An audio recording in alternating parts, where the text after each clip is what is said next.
How to use Upstart for a loan based on your education and job.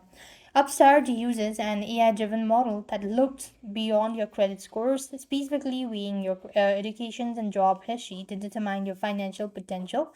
So this approach often allows for higher approval rate and lower interest rate for those with thin credit history. So basically, Upstart's algorithm analyzes variables like your university major's GPA to predict earning potentials and default risk as well.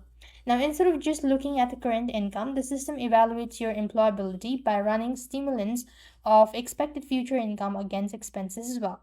And the accepted job offer letter as a valid source of income if you are starting a career soon. Even if you haven't received your first paycheck, and you need a copy of your transcript or diploma and a recent pay stub or a signed job offer starting within a 6 month and a minimum recurring amount income 12,000 is generally required, and a valid social security number, a US resident address, and a personal banking account. So this way you should be able to use Upstart for a loan based on your education and job.